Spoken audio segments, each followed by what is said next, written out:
Bismillahirrahmanirrahim. Assalamualaikum warahmatullahi wabarakatuh.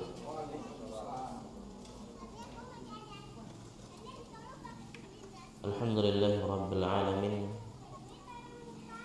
Nahmaduhu wa nasta'inuhu wa nastaghfiruh wa na'udzu billahi min shururi anfusina wa sayyiati a'malina. May yahdihillahu fala mudilla lahu wa may yudlil fala hadiya lahu. Asyhadu an la ilaha illallah wahdahu la syarika lah wa asyhadu anna Muhammadan 'abduhu wa rasuluh. Allahumma shalli wa sallim ala nabiyyina Muhammadin wa ala alihi wa sahbihi ajma'in wa man tabi'ahum bi ihsanin ila yaumiddin. Allahumma 'allimna ma yanfa'una wanfa'na bima 'allamtana wa zidna 'ilma wa arinal haqqa haqqan warzuqna ittiba'ah wa arinal batila batilan warzuqna ijtinabah. Rabbi shrah li sadri wa yassir li amri wahlul 'uqdatam min lisani yafqahu qawli. Ikhwatal Islam, a'azzani Allah wa iyyakum, para hadirin, para jamaah sekalian yang dirahmati Allah Subhanahu wa taala. Insyaallah pada kesempatan yang mulai ini kita akan melanjutkan kajian kita dari Kitab Al-Usul As-Salasah wa Adillatuha karya Syekh Muhammad bin Abdul Wahhab bin Sulaiman At-Tamimi rahimahullahu taala. Alhamdulillah, pada pertemuan yang lalu, pada pekan yang lalu kita sudah membahas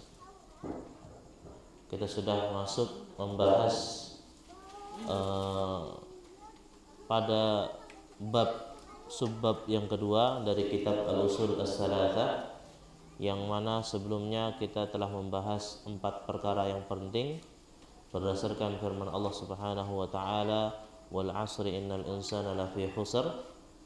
Dan pada halaman selanjutnya kita masuk di dalam 3 perkara yang penting.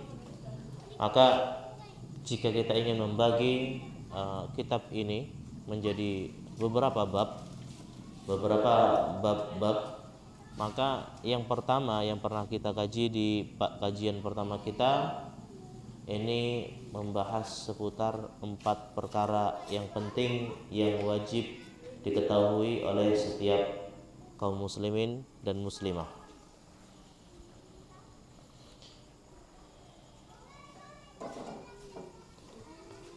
Empat perkara penting yang wajib diketahui oleh kaum muslimin dan muslimah berdasarkan firman Allah, wal 'asri innal insana lafi khusrin, sampai akhir ayat. Maka yang kedua ini Syekh menghimpun menjadi 3 perkara penting, menjadi pembahasan yang lainnya lagi. Beliau memulai perkataannya, qala al-mu'allif rahimahullahu ta'ala, berkata al-mu'allif, pengarang kitab ini, penulis kitab ini, yaitu Syekh Muhammad bin Abdul Wahhab rahimahullahu ta'ala, semoga Allah merahmatinya.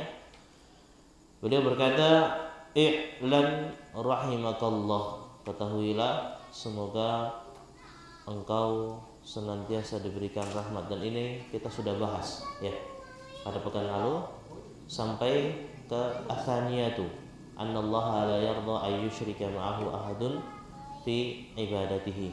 Maka sedikit murajaah untuk menyambung ke bagian yang ketiga yang terputus pada pekan yang lalu, karena ini memiliki sambung menyambungnya.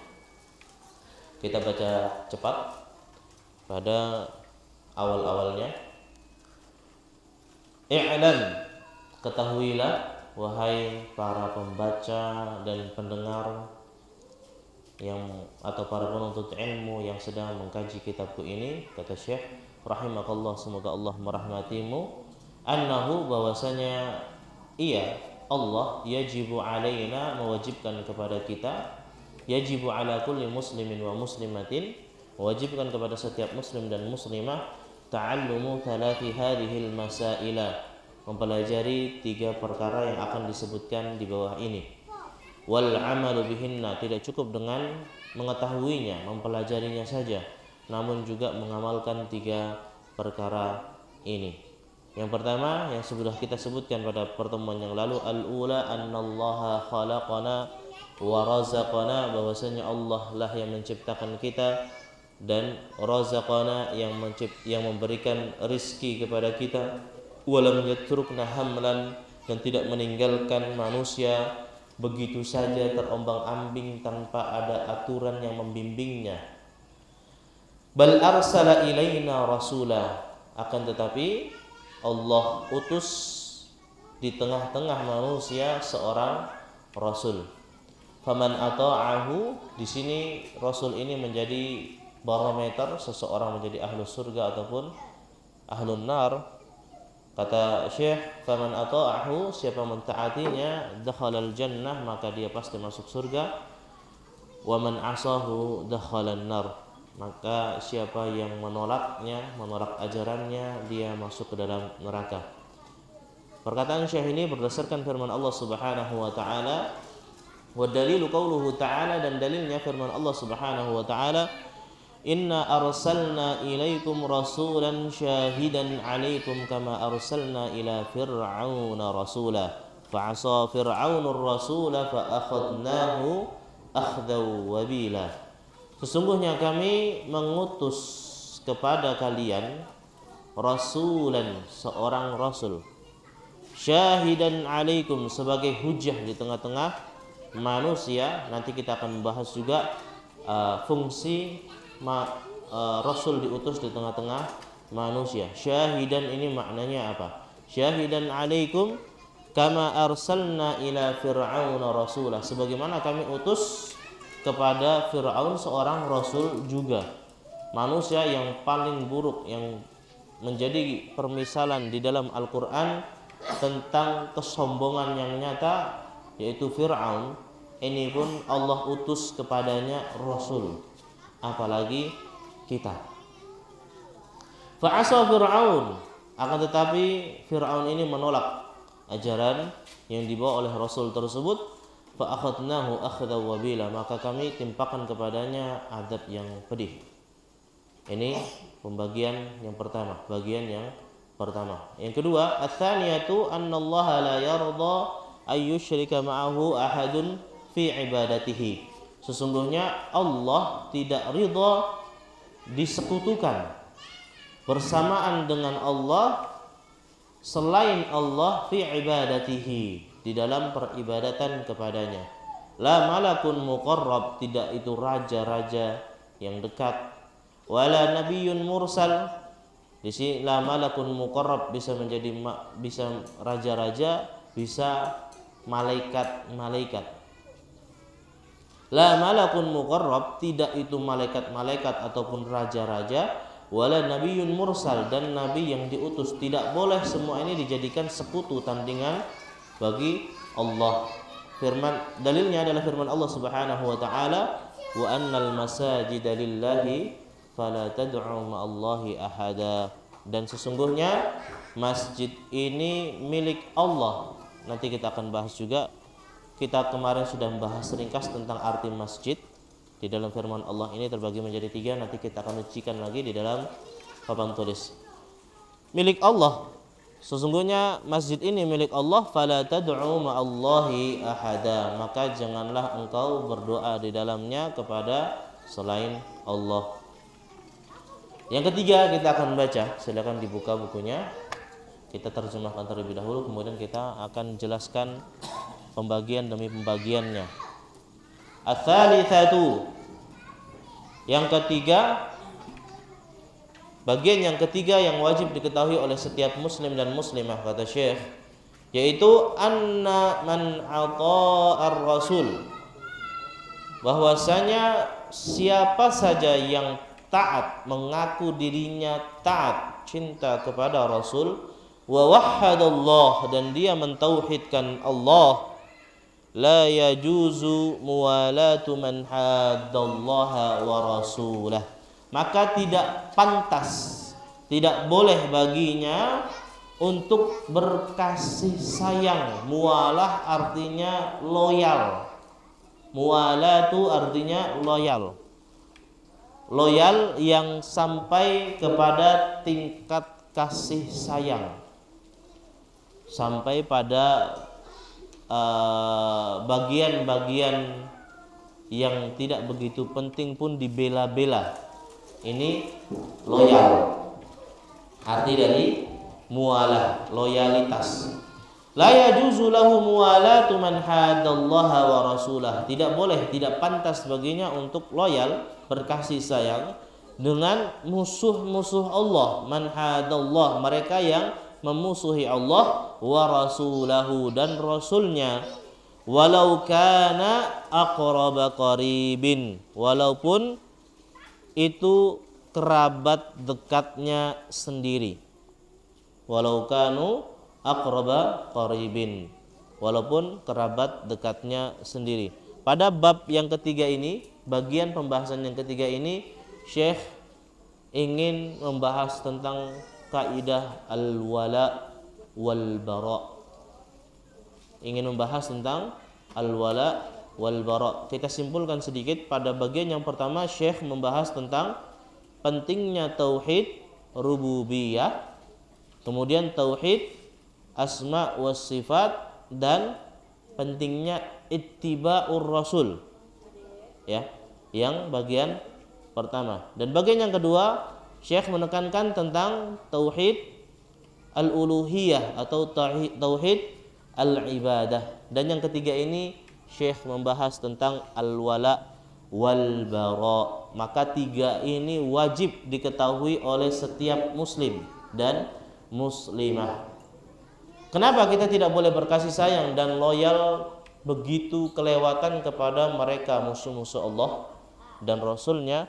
Firman Allah Subhanahu wa taala, kata Syekh, wad dalilu qauluhu ta'ala, dan dalilnya firman Allah Subhanahu wa taala, la tajidu qauman yu'minuna billahi wal yaumil akhir. Engkau tidak akan dapati, wahai Muhammad, kata Allah Subhanahu wa taala, suatu kaum yang mana mereka yu'minuna billahi wal yaumil akhir, mereka beriman kepada Allah dan beriman kepada hari akhir, yuwadduna man hadallaha wa rasulah, mereka berkasih sayang, berbelas kasih dengan man hadallaha wa rasulah, mereka yang membenci Allah, yang memusuhi Allah dan Rasulnya. Walau kanu aba'ahum, walaupun itu adalah bapak-bapak mereka, kakek moyang mereka. Au abna'ahum, atau anak cucu keturunan mereka. Au ikhwanahum, ataupun saudara-saudari mereka. Au ashiratahum, ataupun sanak famili mereka. Ketika ini adalah musuh Allah, maka dia tidak berkasih sayang, tidak loyal. Ulaika kataba fi qulubihimul iman, mereka inilah, orang-orang inilah yang Allah tetapkan, mantapkan di dalam hatinya keimanan. Wa ayyadahum biruhim min, dan Allah kuatkan keimanan itu.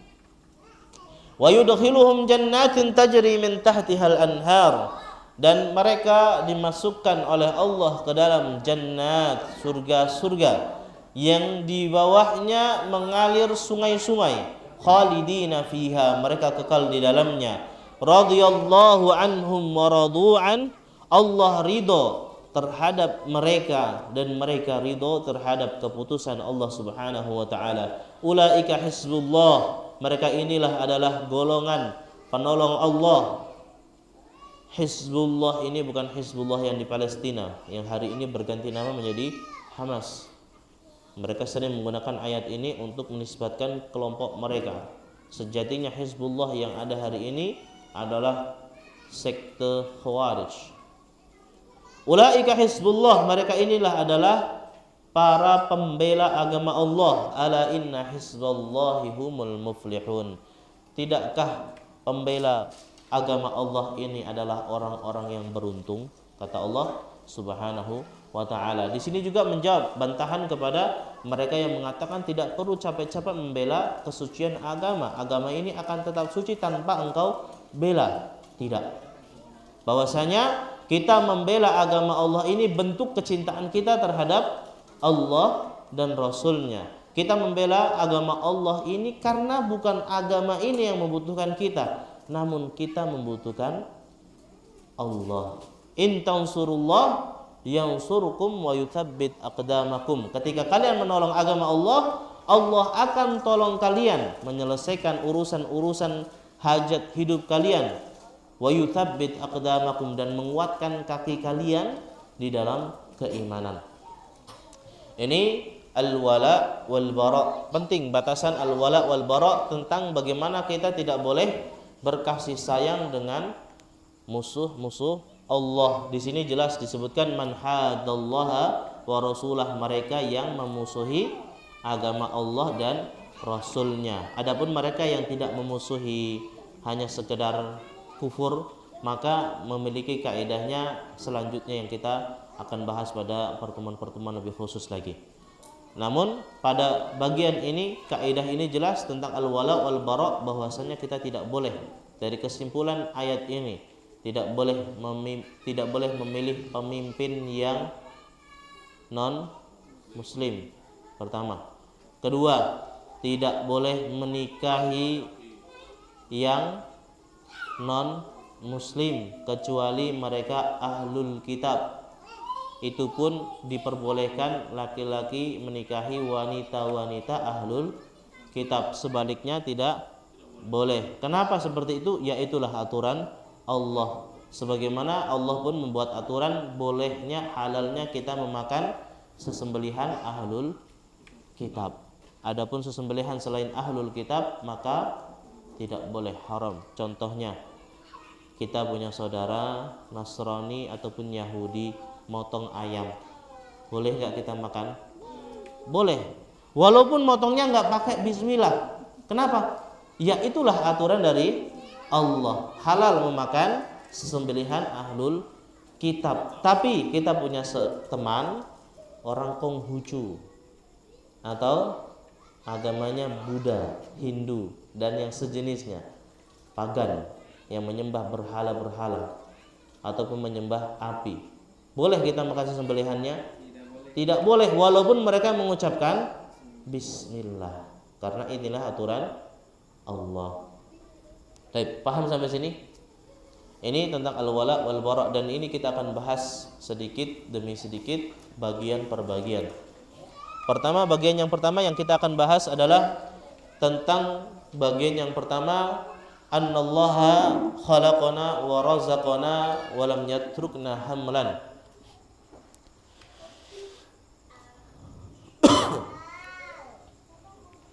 Bagian yang pertama, Syekh membahas tentang pentingnya rububiyah.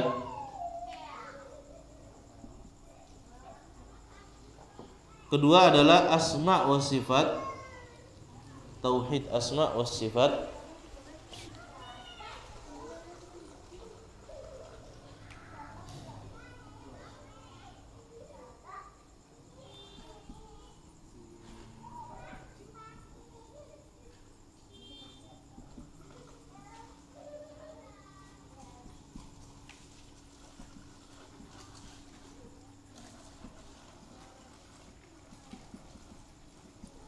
Dan yang ketiga tentang ittiba.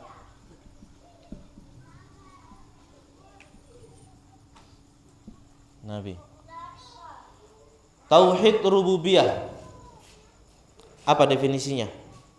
Kemarin yang ingat.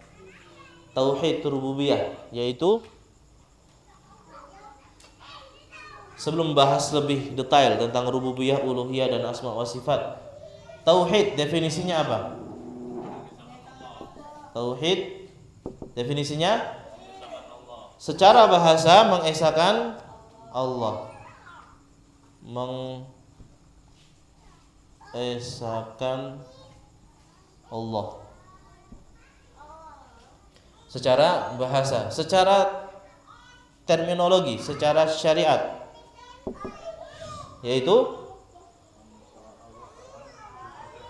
mengesahkan Allah,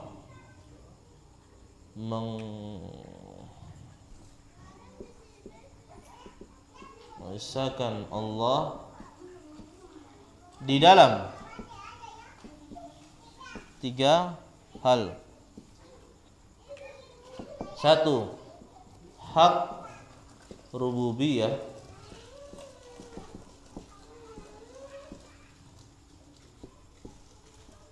hak uluhiyah dan asma wa sifat. Maka dari definisi syariat ini, asy-syar',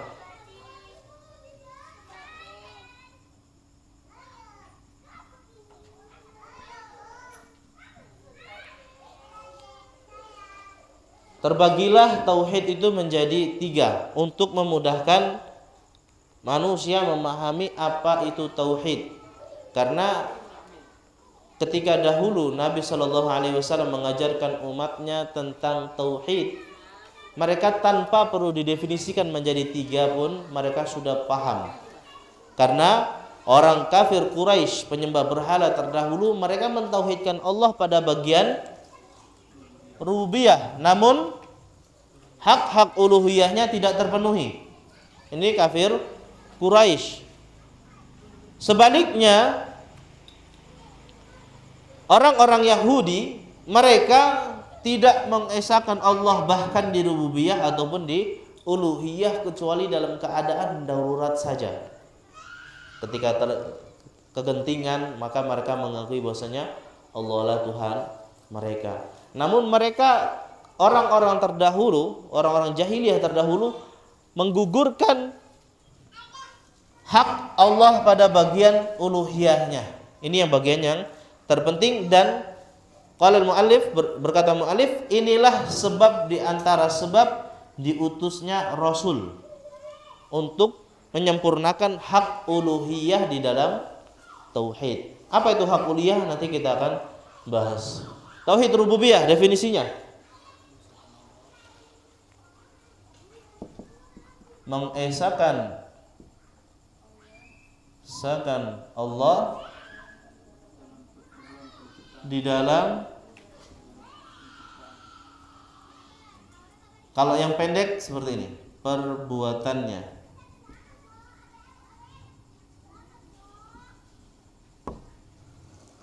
atau kalau kita panjang, mengesahkan Allah di dalam penciptaan, kepemilikan,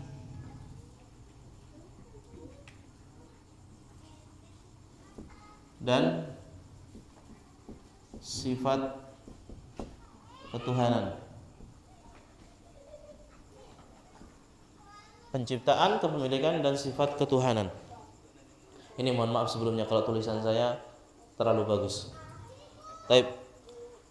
Ini tauhid rububiyah. Yang ini kita hapus ya. Karena nanti di bawah kita akan bahas lagi.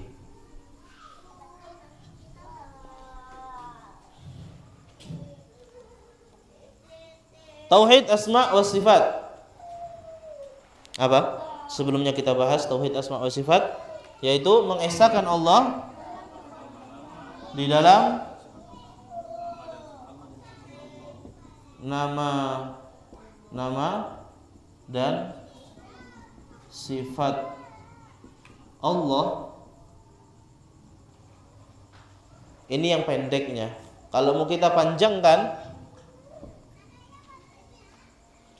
tanpa mempertanyakan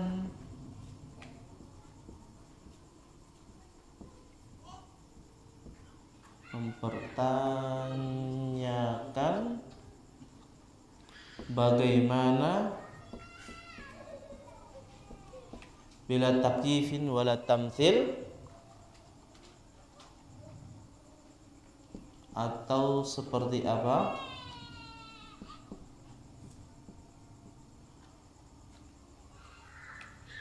dan tanpa mengurangi makna, tanpa mempertanyakan bagaimana atau seperti apa sifat dan nama-nama Allah ini, dan tanpa mengurangi maknanya ataupun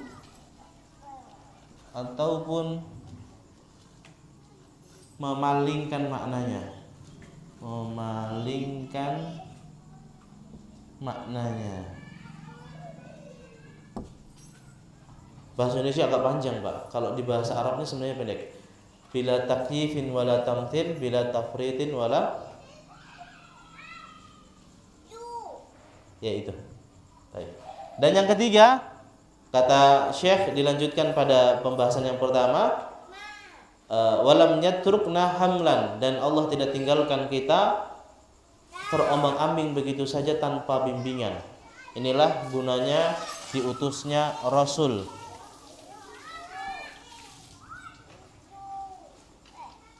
Sebab diutusnya Rasul. Sebab diutusnya Rasul di tengah-tengah manusia ada dua sebab.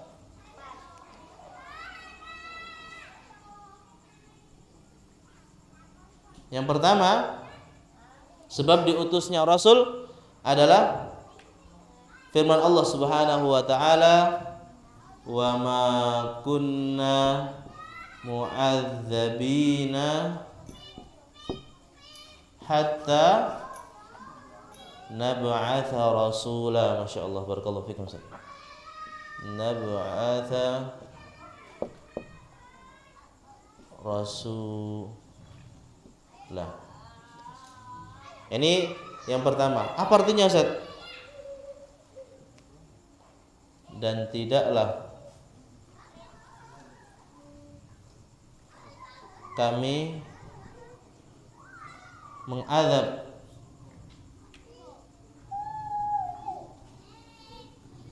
suatu kaum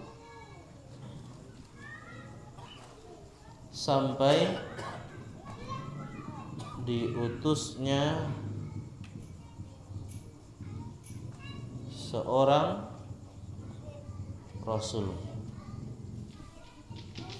Ini sebab diutusnya Rasul yang pertama. Yang kedua, sebabnya diutusnya Rasul di tengah-tengah manusia adalah wa ma arsalnaka illa rahmatan lil alamin. Wa ma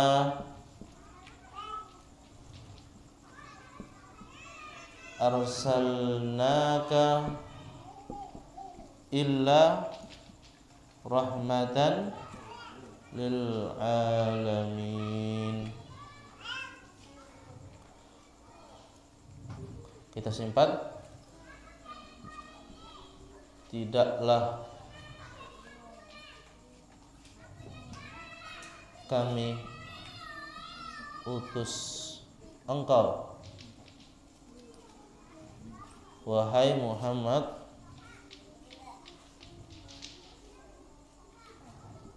kecuali untuk rahmat bagi seluruh alam.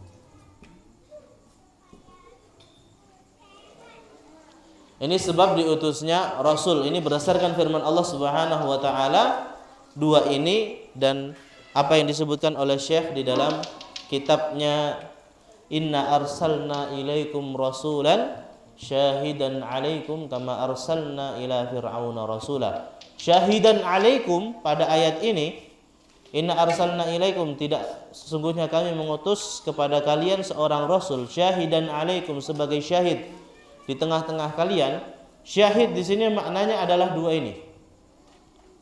Yang pertama adalah sebagai hujjahnya manusia, bahwasanya manusia tidaklah mungkin Allah azab kecuali pasti telah Allah utus kepadanya Rasul. Atas pembangkangannya dari ajaran yang dibawa oleh Rasul, maka dia berhak diazab. Ketika tidak diutus Rasul di tengah-tengah mereka, maka tidak berhak Allah mengazab manusia. Paham? Ini sebab yang pertama. Dan sebab yang kedua sebagai syahidan alaikum ini adalah firman Allah, wa ma arsalnaka illa rahmatan lil alamin. Tidaklah kami utus engkau wahai Muhammad kecuali rahmat bagi seluruh alam. Maka dua ini penting. Karena sebagian kaum mereka menafikan salah satunya dan mengakui salah satunya. Oh, nabi itu diutus itu rahmat sebagai alam. Maka jangan terlalu kenceng dakwahnya. Mereka yang kafir ya biarkan kafir. Maka apa gunanya diutus seorang rasul? Dua ini pokok penting di dalam sebab diutusnya seorang rasul. Bagian yang kedua, ats-tsaniyatu anna Allah la yarda ay yusyrika ma'ahu ahadun fi ibadatihi la malakun muqarrab wala nabiyyun mursal. Allah tidak ridha disekutukan dengan sesuatu apapun juga, mau itu malaikat, mau itu rasul. Ketika kita sekutukan Allah dengan yang lainnya, Allah tidak ridha. Dan ini pembahasan tentang firman Allah Subhanahu wa taala, wa annal masajida lillahi fala tad'u ma'allahi ahada. Nanti kita akan bahas sedikit. Ini tentang tauhid uluhiyah.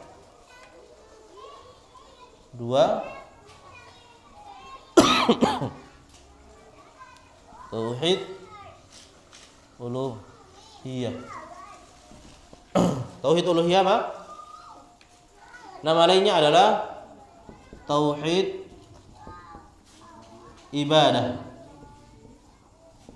Nama lain dari tauhid uluhiyah adalah tauhid ibadah, yaitu mengesahkan Allah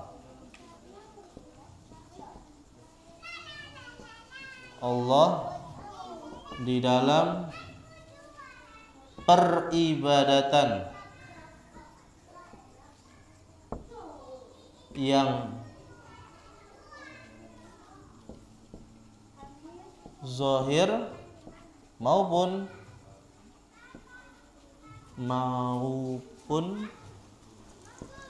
yang batin. Ini tauhid uluhiyah. Dan firman Allah Subhanahu wa taala, wa annal masajida lillahi fala tad'u ma'allahi ahada. Ini al-masajida pada ayat tersebut tafsirnya menjadi 3. Kita bahas ini sedikit kemudian azan. Al-masajida, masjid-masjid ini maksudnya yang di dalam firman Allah yang pertama adalah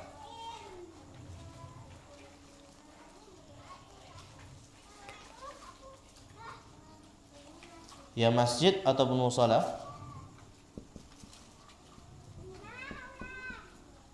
atau musala.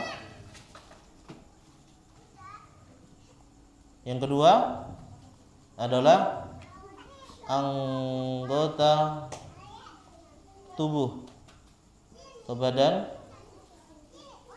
yang dipergunakan untuk sujud. Sebelumnya kita telah bahas ada berapa rukun sujud? Ada berapa? Ada 7. Baik.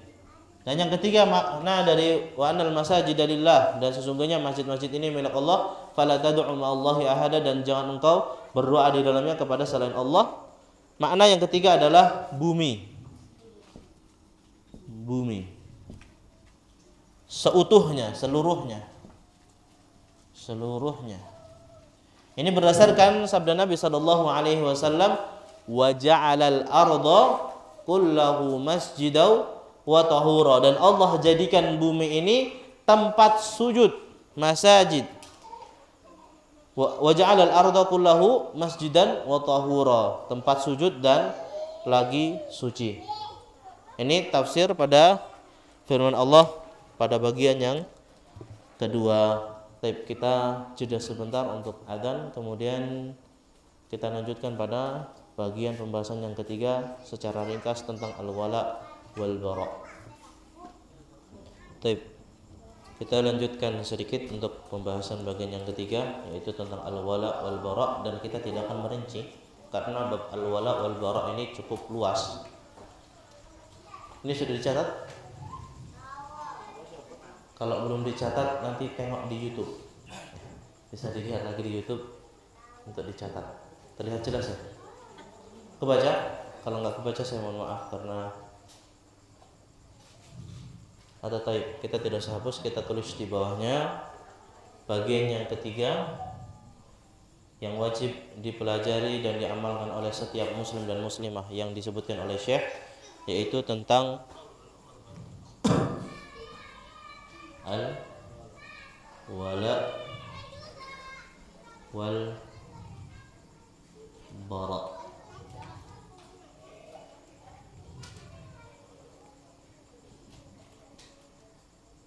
Al-wala artinya secara bahasa ini loyal. Kaidah di dalam loyal dan bara ini berlepas diri. Loyal hanya kepada kaum muslimin, tidak membenci mereka, tidak memusuhi mereka, apalagi jelas bahwasanya muslim tersebut adalah ahlus sunnah wal jamaah, maka hak-hak seorang muslim kita harus penuhi.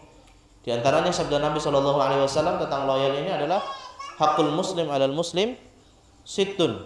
Hak muslim atas muslim yang lainnya itu ada 7. Maka keloyalan ini harus kita penuhi kepada setiap muslim. Tidak boleh kita kurangi. Adapun berlepas diri adalah berlepas diri sebagaimana yang disebutkan oleh Syekh di dalam kitabnya. Di dalam kaidah al-wala wal bara ini setidaknya ada 3 yang harus terpenuhi. Yang pertama adalah hati. Yang kedua adalah lisan. Yang ketiga adalah perbuatan. Kita bahas secara ringkas saja karena bab al-wala wal bara ini bisa memakan pembahasan bisa mungkin 1 tahun pertemuan kita khusus membahas ini, maka tidak akan selesai. Intinya di dalam al-wala wal bara, ketika kita loyal kepada kaum muslimin, maka hati, lisan dan perbuatan kita harus terpenuhi. Hati kita tidak dengki, hasad, membenci. Lisan kita tidak menggunjing, memfitnah, mencela, menyakiti. Dan perbuatan kita, tangan kita tidak menzalimi kaum muslimin. Begitu juga dalam bara, ketika kita berlepas diri dari para pelaku kesyirikan, dari para orang-orang musyrik yang berbuat kezaliman terhadap diri mereka dan kepada Allah Subhanahu wa taala, maka hati dan lisan dan perbuatan kita pun harus berlepas diri. Hati kita contohnya membenci kesyirikan, bukan malah dibela-bela peribadatan mereka terhadap berhala-berhala kepada Tuhan-Tuhan selain Allah, jangan kita ikrarkan dalam hati kita. Kita paling minimal membencinya dengan hati. Kemudian dengan lisan, contohnya dengan lisan adalah kita tidak ikut-ikutan mengucapkan selamat Natal, tahun baru, selamat itu ya. Semua itu. Kemudian perbuatan kita, di antara perbuatan kita adalah mengingkari kesyirikan tersebut. Di antara perbuatan kita adalah kita tidak ikut merayakan hari raya mereka. Ini di antara perbuatan-perbuatan kita. Kita ringkas seperti ini saja. Nanti pembahasan lebih lanjut kita butuh waktu lebih panjang lagi tentang kaidah al-wala wal bara, dan kaidah ini yang hari ini sedang dijatuhkan oleh sebagian kelompok kaum muslimin yang mengatakan ciri-ciri Wahabi adalah al-wala wal bara. Ini ciri-ciri kelompok Wahabi Salafi. Maka kita harus berpegang dengan yang seperti ini. Jika saja dengan kaidah ini kita dikatakan Wahabi, dan Wahabi ini maksudnya adalah mereka yang membela sunnah-sunnah Nabi, maka hari ini para asa tidak akan mengikirarkan diri bahwa mereka adalah Salafi Wahabi. Baik. Jelas pada bagian yang ketiga, kita ringkas seperti ini saja, tidak perlu mendetail karena pembahasannya cukup panjang. Wallahu taala a'lam. Alhamdulillah kita telah selesaikan pada bagian kedua, yaitu apa yang disebutkan oleh Syekh, 3 perkara penting yang harus diketahui oleh setiap muslim dan diamalkan oleh setiap muslim dan muslimah. Saya membuka kesempatan untuk tanya jawab sebelum kita tutup, kemudian kita sholat isya.